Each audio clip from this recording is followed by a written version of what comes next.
ഹേബ്സ് welcome back. Last തെളിങ്ങുന്ന ഒരു പുതിയ ബീൽ സീരീസിന്റെ ഫസ്റ്റ് എപ്പിസോഡാണ് നമ്മൾ ഈ വീഡിയോയില് കാണുന്നത്. വൈസ് വേഴ്സയിലെ ഹീറോസ് ആണ് ഇതില് മെയിൻ ലീഡ് ആയിട്ട് അഭിനയിച്ചിട്ടുള്ളത്. Together, bad buddy, love mechanics, KinnPorsche, school president, theory of love എന്ന് തുടങ്ങി എന്തിന് നമ്മുടെ ഓൺലി ഫ്രണ്ട്സ് അടക്കമുള്ള സീരീസ് സ്ക്രീൻ റൈറ്റ് ചെയ്ത ആൾക്കാരാണ് ഈ സീരീസിന്റെയും പിന്നിലുള്ളത്. ആ ഒരു സീരീസ് മൊത്തം അടിപൊളിയായിട്ടുള്ള സീരീസ് ആണ്.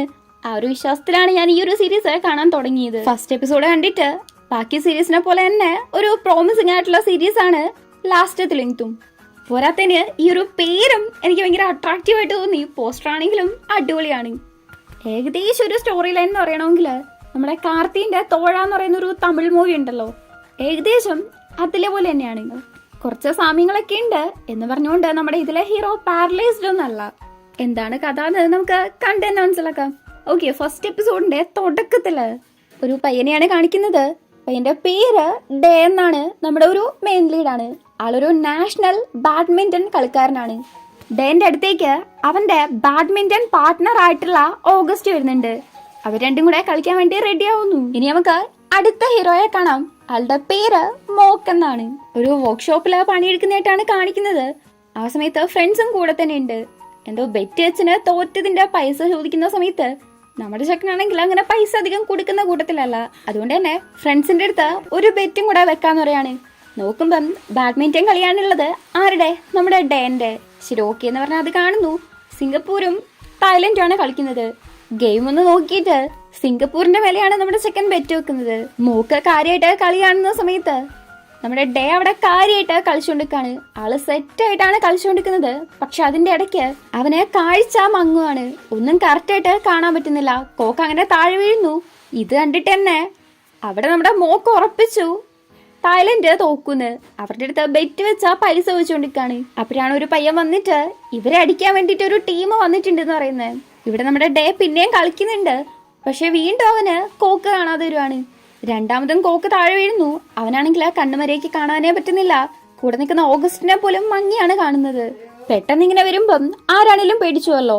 അതേപോലെ തന്നെയാണ് ഡേ അവിടെ നിൽക്കുന്നത്. ഇവിടെ മോക്കും ഫ്രണ്ട്സും അവരെ തല്ലാൻ വന്ന കൂട്ടരുടെ അടുത്ത് അടികൂടാണ്. അവിടെ ഡേയും ഡേന്റെ അമ്മയടക്കം എല്ലാരും പാനിക്കാവുന്നു.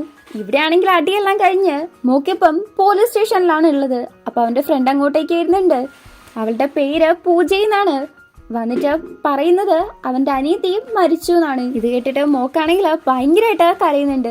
അങ്ങനെ ഇവിടെ ടൈറ്റിലിട്ട് നമ്മുടെ സീരീസ് തുടങ്ങുവാണ്. പിന്നെ നമ്മൾ ഒരു വർഷം കഴിഞ്ഞിട്ടുള്ള കാര്യമാണ് കാണുന്നത്. മോക്കൊരു പോലീസ് സ്റ്റേഷനിലാണ് ഇരിക്കുന്നത്. അവന്റെ അടുത്ത് പോലീസ് ചോദിക്കുന്നുണ്ട് വല്ല സ്ഥിര ജോലിയും കിട്ടിയോന്ന്.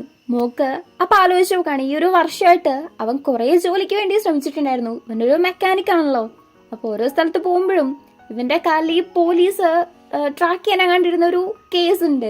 അത് കാണുമ്പം എല്ലാരും അവനെ റിജക്റ്റ് ചെയ്യാണ് ചെയ്യുന്നത്. ഒരാളാണെങ്കിൽ ആ ഒരു കേസ് അയച്ചതിന് ശേഷം വാന്ന് പറഞ്ഞു വിട്ടു. ഇതുവരേക്കും ഒരു ജോലിയും കിട്ടിയില്ലെന്ന് മോക്ക് പോലീസിന്റെ അടുത്ത് പറയുമ്പം പഴയ വഴിയിൽ പോകാണ്ട്, അതായത് ഈ തല്ലുപുളിയായിട്ട് നടക്കാണ്ട് ഒരു ഓപ്പർച്യൂണിറ്റി നിനക്ക് എന്തായാലും കിട്ടും, അത് ഉപയോഗിക്കാൻ നോക്കുന്നൊക്കെയാണ് ഉപദേശിക്കുന്നത്. ആ ഒരു കേസ് അയച്ചതിന് ശേഷം വരാൻ പറഞ്ഞ ആളുടെ അടുത്തേക്ക് നമ്മുടെ മോക്ക് പോകുന്നുണ്ട്. പക്ഷെ എന്നാലും അയാൾ അവന് ജോലി കൊടുക്കുന്നില്ല. അവൻ പോകുന്നതിന് മുന്നേ തന്നെ വേറൊരു പയ്യൻ അങ്ങോട്ടേക്ക് വരാണ്. ഇന്നലെ വിളിച്ചതങ്ങാണ്ടാണ്. അപ്പോഴേക്ക് ആ സെക്കൻഡ് അടുത്ത് ജോലിക്ക് കയറിക്കൊള്ളാൻ പറയാണ്. അല്ലെങ്കിലേ നമ്മുടെ സെക്കൻഡ് ഒരുമാതിരി റഗഡ് സ്വഭാവമാണ്. അപ്പൊ അയാൾ ഇങ്ങനെ കാണിച്ചിട്ടുണ്ടെങ്കിൽ എങ്ങനെയുണ്ടാവും? ഒരുമാതിരി ഭയങ്കര ദേഷ്യപ്പെട്ട് നോക്കി അയാളുടെ അടുത്തേക്ക് വരുന്നുണ്ട്. അയാളാണെങ്കിൽ ഇവന്റെ നോട്ടം കണ്ടിട്ട് എന്നെ പേടിച്ചുപോയി. മോക്ക് അടുത്തേക്ക് വന്നിട്ട് അയാളെ പ്രത്യേകിച്ച് ഒന്നും ചെയ്യുന്നില്ല. അയാള് പിടിച്ചുകൊണ്ടിരിക്കുന്ന കസാര പെട്ടെന്ന് വലിച്ച് നിലത്തിട്ടൊരു 5-6 ചവിട്ടം കൊടുക്കുകയാണ്. എന്നിട്ടത് നേരെയാക്കി അയാളെ ഇരുത്തി അത് അഡ്ജസ്റ്റ് ചെയ്ത് കൊടുക്കാണ്. ഇവനിങ്ങനെ കസാര നേരെയാക്കി കൊടുക്കുന്ന കണ്ടിട്ട് തന്നെ അങ്ങേരെ അത്രത്തോളം ഒരു മരണ ഭീതിയിലാണ് ഇരിക്കുന്നത്. ഹെൽപ്പ് ചെയ്തുകൊണ്ട് ഭയങ്കരമായിട്ട് അങ്ങ് പേടിപ്പിച്ചു വിട്ടിട്ടുണ്ട്. പോകുന്നതിന് മുന്നേ നല്ല കനത്തില് വിളിക്കിയെന്ന് പറഞ്ഞിട്ടാണ് പോകുന്നത്. ജോലി പിന്നെ തരാന്ന് പറഞ്ഞിട്ടുണ്ടായിരുന്നല്ലോ. അതിന് ഇവനോടുള്ള പേടി കാരണം നേരത്തെ പെട്ടെന്ന് ജോലിക്ക് കയറിക്കൊള്ളാൻ പറഞ്ഞ ആളുടെ അടുത്ത് ഒരു 3 മാസം കഴിഞ്ഞിട്ട് വരാൻ പറഞ്ഞു വിടുവാണ്. അങ്ങനെ മോക്ക് നേരെ പോകുന്നത് പൂജയുടെ അടുത്തേക്കാണ്. അവള് നമ്മുടെ മോക്കിന്റെ ഗേൾ ഫ്രണ്ട് ആണ്. ജോലി കിട്ടിയില്ലെന്നുള്ള കാര്യത്തെ കുറിച്ചാണ് സംസാരിച്ചുകൊണ്ടിരിക്കുന്നത്. ആ ഒരു കേസ് അയച്ചിട്ട് പോലും കിട്ടിയില്ലേ നമ്മൾ ചോദിക്കുമ്പം അത് അയച്ചെങ്കിൽ പോലും ചിലർക്ക് അതിപ്പോഴും കാണുന്നുണ്ട് എന്ന് മോക്ക് പറയാണ്. സൊസൈറ്റി പിന്നെ അങ്ങനെയാണല്ലോ. നാളെയാണ് മോക്കിന്റെ അനിയത്തി മരിച്ചിട്ട് 1 വർഷമാവുന്നത്. രണ്ടുപേരും കൂടെ അവളെ കാണാൻ വേണ്ടി പോകുന്നുണ്ട്. മോക്കും പൂജയും കൂടെ ഇതേപോലെ റങ്ങിനെയും കൂട്ടിയിട്ട് അവരുടെ അച്ഛനും അമ്മേനെയും കാണാൻ വേണ്ടി വന്നിട്ടുണ്ടായിരുന്നു. ആ സമയത്ത് നമ്മുടെ മോക്ക് ഒരുപാട് കുടിച്ച് നടക്കുന്ന ശീലമാണ്.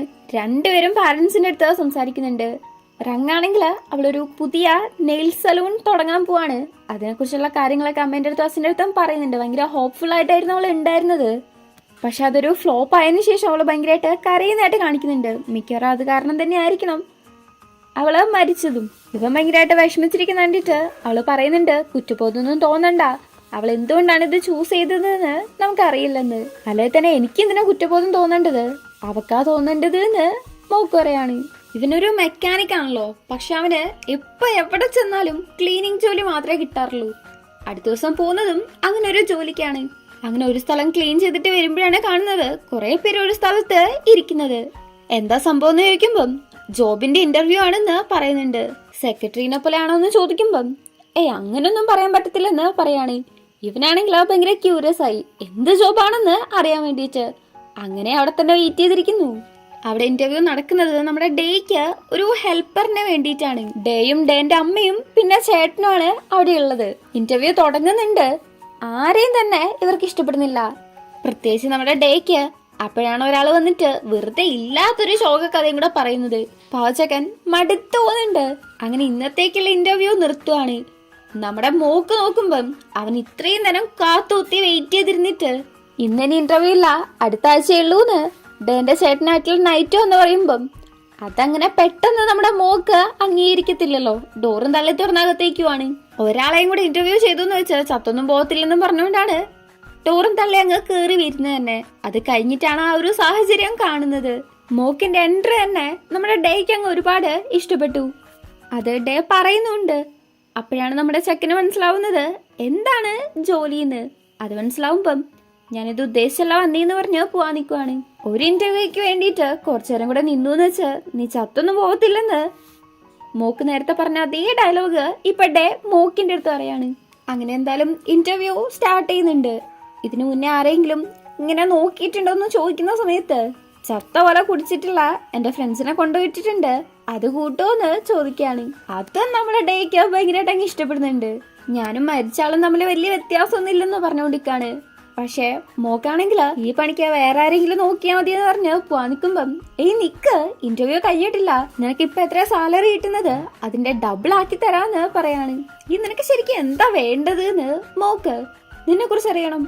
നീ എന്നെ കാണാൻ എങ്ങനെയാണ്, ഹോട്ട് ആണോ ഹാൻഡ്സ് ആണോ, അങ്ങനെ വെറുതെ ടീസ് ചെയ്യുന്ന കണക്കാണ് ചോദിച്ചുകൊണ്ടിരിക്കുന്നത്. മോക്കിനാണെങ്കിൽ എമ്മാതിരി ദേഷ്യം വരുന്നുണ്ട് എന്ന് അവനെ മാത്രമേ അറിയുള്ളൂ. എന്നെ കുറിച്ച് നീ അറിയേണ്ട ആവശ്യമില്ലെന്ന് പറഞ്ഞിരിക്കുമ്പം അതെന്താ, നിനക്ക് ഞാൻ തരുന്ന പൈസ പോരെന്നാണോ? ശരി, ഓക്കെ, 3 ഇരട്ടി 4 ഇരട്ടി വേണമെങ്കിൽ 10 ഇരട്ടിയും തരാം, എത്ര വേണോ അത്ര തരാന്ന് പറഞ്ഞ് വളവളാന്ന് സംസാരിച്ചുകൊണ്ടിരിക്കുകയാണ്. ആ സമയത്തൊക്കെ മോക്ക് സൈലന്റ് ആയിട്ട് നിൽക്കുവാണ്. ഇവനിങ്ങനെ പണത്തിന്റെ ഹുങ്ക് കാണിക്കുന്ന കണ്ടിട്ട് ചെക്കന് നല്ല ദേഷ്യാണ് വരുന്നത്. കൺട്രോൾ ചെയ്താണ് നിൽക്കുന്നത്. എന്നാൽ അവസാനം നീ പൈസയും കൊണ്ട് പോയിട്ട് വല്ല ട്രീറ്റ്മെന്റ് നോക്കാൻ നോക്ക് എന്ന് പറഞ്ഞ് നല്ല രീതിക്ക് നാണം കരുത്തിയിട്ടാണ് പോകുന്നത്. ഡേ ഇത്രയും നേരം പറഞ്ഞതിന്റെ ഇരട്ടിയായിട്ട് തിരിച്ചു കൊടുത്തിട്ടാണ് പോകുന്നതെന്ന് വേണം പറയാൻ. ഡേക്കാണെങ്കിൽ ഇത് കേട്ടിട്ട് ഒടുക്കത്തെ ദേഷ്യം വന്നിട്ടാണ് ഇരിക്കുന്നത്. രണ്ടും തമ്മില് നീയോ ഞാനോന്ന് മത്സരം വെക്കുന്ന കണക്കുണ്ട്. അടുത്ത സൈഡില് പൂജയുടെ അടുത്ത് ഫൈ എന്ന് പറയുന്ന ഒരാൾ വന്നിട്ട് സംസാരിക്കുകയാണ്. റങ് അവളുടെ കാറ് ഒരു സ്ഥലത്ത് പണയം പോലെ വെച്ചിട്ടുണ്ടായിരുന്നു. അത് നാളെയും തിരിച്ചു വന്നെടുത്തിട്ടില്ലെങ്കിൽ ഞാൻ വിൽക്കുന്ന പറയാൻ വേണ്ടിയിട്ടാണ് ഫയ വന്നിട്ടുള്ളത്. ഹീറോയെ അന്വേഷിച്ചാണ് വന്നത്. കാണാത്തോണ്ട് പൂജയുടെ അടുത്ത് പറഞ്ഞു. പക്ഷെ നമ്മുടെ പയ്യൻ അവിടെ തന്നെ ഉണ്ടായിരുന്നു. പൂജ അവന്റെ അടുത്ത് പോയിട്ട് ആ കാറ് മേടിക്കാൻ വേണ്ടിയിട്ടാണ് പറയുന്നത്. പക്ഷേ ഹീറോ ആണെങ്കിൽ അതിന്റെ ആവശ്യമൊന്നുമില്ല, ഓണർക്ക് തന്നെ വേണ്ട, അതായത് അങ്ങനെ തന്നെ അത് വേണ്ടെന്ന് പറഞ്ഞിട്ടാണ് അവിടെ കൊണ്ടിട്ടേക്കുന്നത്. പിന്നെ ഞാനായിട്ട് ഇതിനെ ഇഷ്ടപ്പെട്ട് പോയി മേടിക്കുന്നതെന്ന് പറഞ്ഞുകൊണ്ടാണ് മോക്ക് കേൾക്കുന്നത്. ഇപ്പൊ നീ ഇങ്ങനെയൊക്കെ പറഞ്ഞേക്കാം, പക്ഷെ പിന്നീട് നീ ഇതിനെ റിഗ്രറ്റ് ചെയ്യും എന്ന് അവള് പറയുന്നുണ്ട്. അങ്ങനെ അടുത്ത ദിവസം മോക്കാണെങ്കിൽ നേരെ ഫയന്റെ അടുത്ത് പോയിട്ട് ആ കാറ് വിറ്റോളാൻ പറഞ്ഞ് താക്കോല് കൊടുക്കാണ്. ഫയ അത്ര മോശപ്പെട്ട ആളൊന്നല്ല. റങ്ങിന് ആ ഒരു കാറ് ഭയങ്കര ഇഷ്ടമാണ്. അതുകൊണ്ട് ഈ കാര്യം നീ ഒന്നും കൂടെ ഒന്ന് ആലോചിക്കുകയെന്നാണ് ഫയ പറയുന്നതും. പക്ഷെ അത് വിറ്റോന്ന് പറഞ്ഞുകൊണ്ട് തന്നെയാണ് മോക്ക് നിൽക്കുന്നത്. റങ്ങാണെങ്കിൽ ആ കാറ് അവളുടെ കുട്ടീനെ പോലെയാണ് നോക്കിക്കൊണ്ടിരുന്നത്. അതിനെ ആഴ്ചക്ക് കഴുകും, അങ്ങനെ ഓരോ കാര്യങ്ങളും നോക്കിയാണ് ചെയ്തുകൊണ്ടിരുന്നത്. ഒരു കുട്ടിയെ നമ്മൾ എത്ര കെയറിങ് ആയിട്ട് നോക്കോ അത്ര കെയറിങ് ആയിട്ടാണ് ആ വണ്ടീനെ നോക്കിയത്. ആദ്യം അവളെ ഓടിച്ച സമയത്ത് ചെറുതായിട്ടൊന്ന് പോറിയിട്ടുണ്ടായിരുന്നു. പൈസ ഇല്ലാത്തോണ്ട് മോക്കാണ് പറഞ്ഞത് അവിടെ ബാൻഡേഡ് ഇത് വെക്കാൻ. ഇപ്പോഴാ ഒരു ബാൻഡേഡ് അവിടെ തന്നെ ഉണ്ട്. ആ കാറിന്റെ സൗണ്ടിന് ചെറിയൊരു പ്രശ്നം ഉണ്ടായിരുന്നു. ഒരുപാട് പ്രാവശ്യം മൂക്ക് പറഞ്ഞതാണ് അത് ശരിയാക്കാൻ വേണ്ടിയിട്ട്, പക്ഷെ റങ് അത് ചെയ്തിട്ടുണ്ടായിരുന്നില്ല. അവള് പൈസയൊക്കെ മോക്കിന്റെ ട്യൂഷൻ ഫീസിന് വേണ്ടിയിട്ട് എടുത്തു വെക്കുമായിരുന്നു. അതുകൊണ്ടാണ് കാറിന്റെ കാര്യം പോലും അവള് നോക്കാതിരുന്നത്. പിന്നീടാണ് മോക്കിനത് മനസ്സിലായതും. കാറിന്റെ ഉള്ളില് അവളുടെ നെയിൻ സലൂണിന്റെ നോട്ടീസ് ഉണ്ട്. അതും കൂടെ കണ്ടവനാണെങ്കിൽ ആകെപ്പെടെ ഫീൽ ഇതാണ് ഇരിക്കുന്നത്. റങ്ങിനെ ആ ഒരു കാറിനെയും കുറിച്ചുള്ള ഒരുപാട് മെമ്മറീസ് ഭയങ്കരമായിട്ട് വിഷമിച്ച് പറയുന്നുണ്ട്. അത് വിറ്റിട്ടുണ്ടെങ്കിൽ നീ ഇതിനെ റിഗ്രറ്റ് ചെയ്യൂന്ന് പൂജയെ പറഞ്ഞതൊക്കെ അവന്റെ മൈൻഡില് ഓടുന്നുണ്ട്. ഞാനിത് തൽക്കാലത്തേക്ക് വിൽക്കുന്നില്ല, നിനക്കൊരു 6 മാസം സമയം തരാം, നന്നായിട്ട് ആലോചിക്ക് എന്നിട്ട് പറയാന്ന് ഫയ പറയുന്നുണ്ട്. ഇവിടെ നൈറ്റും ഡേയും ആണെങ്കിൽ കണ്ണു കാണിക്കാൻ വേണ്ടി വന്നേക്കുവാണ്. വലിയ കുഴപ്പമൊന്നുമില്ല, ഇപ്പോഴും സ്റ്റേബിൾ ആണ്, നന്നായിട്ടൊന്ന് കെയർ ചെയ്താൽ മതി എന്ന് ഡോക്ടർ പറയുന്നുണ്ട്.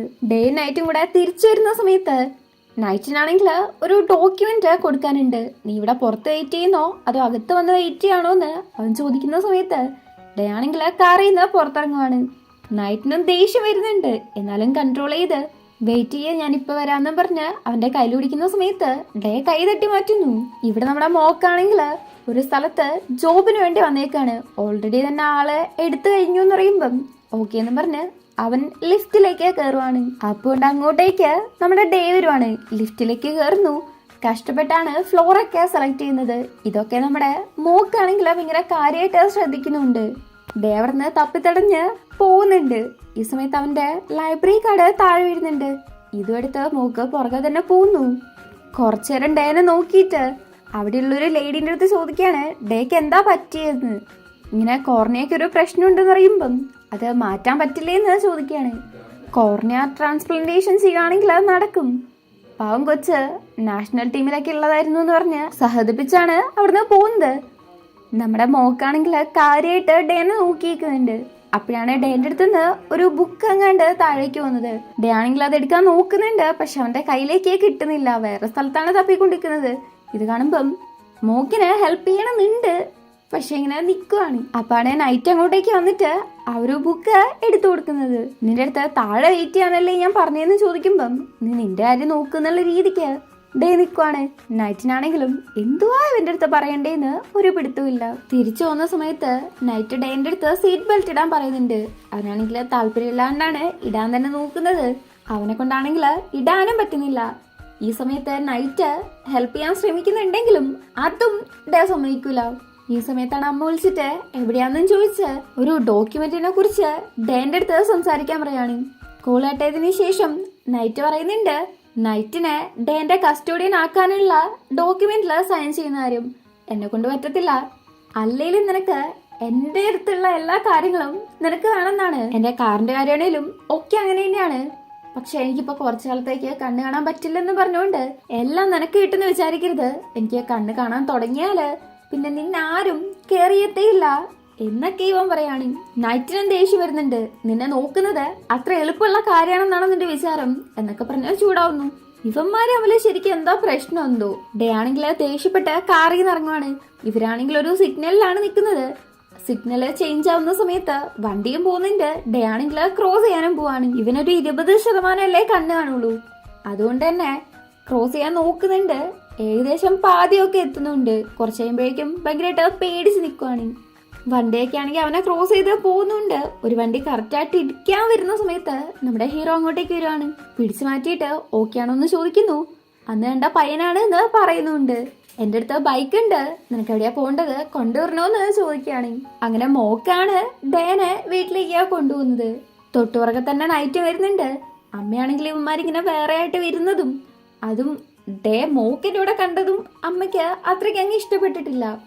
ഡേ ആണെങ്കില് മോക്കിന്റെ അടുത്ത് ചോദിക്കാണ് നീ ഇപ്പൊ ഫ്രീ ആണോ, തിരക്കുണ്ടോന്ന്. ഇല്ലെന്ന് മോക്ക് പറയുന്നതും ഡേ അവനെ അകത്തേക്ക് വിളിക്കുവാണ്. അമ്മയ്ക്കാണെങ്കിൽ അതും ഇഷ്ടപ്പെട്ടിട്ടില്ല. എന്നാലും പിന്നെ ഡേ പറയുന്നോണ്ട് കൂട്ടിയിട്ടുമാണ്. അകത്തെത്തിയിട്ട് അവിടെ കുറെ ബുക്സ് ഉണ്ട്. അതിലേതെങ്കിലും ഒന്നെടുത്ത് വായിക്കാൻ പറയാണ്. കുറച്ച് മടിച്ചു നിന്നിട്ടാണെങ്കിലും പോയി എടുക്കുന്നുണ്ട്. പക്ഷെ അത് വായിക്കാണ്ട് നിൽക്കുവാണ്. എന്താ വായിക്കാത്ത, ഞാൻ ഹെൽപ്പ് ചെയ്യണമെന്ന് ചോദിക്കുന്ന സമയത്ത് ബുക്ക് നന്നായിട്ടൊന്ന് നോക്കിയിട്ട് ഒരു കഥ നമ്മുടെ ചെക്കനും വായിക്കുന്നുണ്ട്. ഡേക്ക് ആ കഥ കാണാപ്പെടാണെന്ന് തോന്നുന്നു. നമ്മുടെ മോക്ക് 2 വരി വായിക്കുന്ന സമയത്ത് അതിന്റെ ബാക്കി 2 വരി അവൻ പറയാണ്. ഒരു കോൺവെർസേഷൻ പോലെയുള്ള ഒരു കഥയാണ്. ഇങ്ങനെ ബ്ലൈൻഡ് ആയിട്ടുള്ള ആരുടെ എന്തോ ഒരു മോട്ടിവേഷനും പോലെയുള്ള ഒരു കഥയാണത്. ഈ ഒരു കഥ വായിച്ചു കഴിഞ്ഞതും അമ്മേന്റെ അടുത്ത് ഡേ പറയുവാണ് മോക്കിനെ ഹയർ ചെയ്യാൻ വേണ്ടിയിട്ട്. അമ്മയ്ക്കാണെങ്കിൽ മോക്കിനോട് തീരെ താല്പര്യമില്ല. അവന്റെ ആറ്റിറ്റ്യൂഡ് അമ്മയ്ക്ക് തീരെ ഇഷ്ടപ്പെട്ടിട്ടില്ല. പക്ഷെ അമ്മ ഡേന്റെ അടുത്താണ് അവൻ ആരെയാ വേണ്ടത് എന്ന് ചൂസ് ചെയ്യാനുള്ള അവസരം കൊടുത്തത്. എനിക്ക് ഇവനെ തന്നെ മതി എന്നും പറഞ്ഞുകൊണ്ടാണ് ഡേ നിൽക്കുന്നത്. ഇവർ രണ്ടും കൂടി ഇങ്ങനെ ചർച്ച ചെയ്തിട്ട് കാര്യമില്ലല്ലോ. മോക്കിന്റെ സമ്മതല്ലേ ആദ്യം വേണ്ടത്. അവനാണെങ്കിൽ ഇതിനെ താല്പര്യമില്ല. ഞാൻ ജസ്റ്റ് ഇവനെ കൊണ്ടുവിടാൻ വേണ്ടിയിട്ടാണ് വന്നതെന്ന് പറഞ്ഞ് പോവാൻ നിൽക്കുന്ന മോക്കിന്റെ അടുത്ത് നൈറ്റ് പറയുന്നുണ്ട്, നീ ഒന്നുകൂടെ ആലോചിക്കുക, എന്നിട്ട് പിന്നെ എങ്ങാനും ഇതിന്റെ ഉത്തരം പറഞ്ഞാൽ മതിയെന്ന്. ശരി ഓക്കെ എന്നും പറഞ്ഞ് മോക്ക് അവിടുന്ന് പോവാണ്. പുറത്തെത്തുമ്പം അവന്റെ മനസ്സിലാണെങ്കിൽ അവന് കുറെ പൈസേന്റെ ആവശ്യമുണ്ടല്ലോ. ഇവിടെയാണെങ്കിൽ ആ പൈസ കിട്ടുകയും ചെയ്യും. ഇനിയിപ്പം റങ്ങിന്റെ കാറ് വെക്കുന്നതിനെ കുറിച്ചാണെങ്കിൽ അവന് ശരിക്കും പറഞ്ഞാല് അതിനോട് അത്ര താല്പര്യം ഇല്ലാത്ത കാര്യമാണ് താനും. പിന്നെ പൂജ പറഞ്ഞ കാര്യങ്ങൾ, അതായത് റിഗ്രറ്റ് ചെയ്യുന്ന പറഞ്ഞ ഒരു കാര്യം, ഇതൊക്കെ ആലോചിച്ചിട്ട് നേരെ തിരിച്ച് ഇവരുടെ അടുത്തേക്ക് തന്നെ പോവാണ്. നിന്റെ ലൈബ്രറി കാർഡ് എനിക്ക് താഴെ കിടന്ന് കിട്ടിയായിരുന്നു, ഇതാന്നും പറഞ്ഞ് നിൽക്കുവാണ്. നൈറ്റ് അത് മേടിക്കാൻ വരുമ്പം മോക്കാണെങ്കിൽ ഡേന്റെ അടുത്ത് നീ തന്നെ വന്ന് മേടിക്കെന്ന് പറഞ്ഞാൽ നിൽക്കുവാണ്. ഒന്ന് ചിരിച്ചിട്ട് ഡേ എണീറ്റ് വരാൻ നിൽക്കുന്ന സമയത്ത് അവന്റെ അമ്മയാണെങ്കിൽ അവനെ പിടിച്ചു നിർത്തിയിട്ട് എന്തോ നീ കാണിക്കുന്നതെന്ന് മോക്കിന്റെ അടുത്ത് ചോദിക്കുകയാണ്. അത് സാരമില്ലെന്ന് ഡേ അമ്മേന്റെ അടുത്ത് പറയുന്നു. ഈ സമയത്ത് നമ്മുടെ മോക്കാണെങ്കിൽ ലേശം മാറി നിന്നിട്ട് ഞാൻ എവിടെ ഉണ്ട് എന്ന് പറയുവാണ്. ഡേയും മോക്കിന്റെ അടുത്തേക്ക് വരുന്നുണ്ട്. കയ്യിൽ പിടിച്ച് ആ ഒരു കാർഡിലേക്ക് പിടിക്കുന്നുണ്ട്. എടുക്കാൻ നോക്കുമ്പം മോക്ക് വിടുന്നില്ല. ഞാൻ എപ്പോഴാ തുടങ്ങേണ്ടത് എന്ന് ചോദിക്കാണ്. ഒന്ന് ചിരിച്ചിട്ട് നാളെ കാണാന്ന് ഡേ പറയുമ്പം മോക്ക് ചിരിക്കാണ്. അങ്ങനെ രണ്ടുപേരും പരസ്പരം ഒരു പ്രത്യേക രീതിക്ക് നിൽക്കുന്നതും കാണിച്ചുകൊണ്ടാണ് ഈ ഒരു എപ്പിസോഡ് കഴിയുന്നത്. ഈ സീരീസിന്റെ ആദ്യ ഭാഗം കഴിഞ്ഞിട്ടുള്ള സീൻസ് നല്ല രസമുണ്ടായിരുന്നു.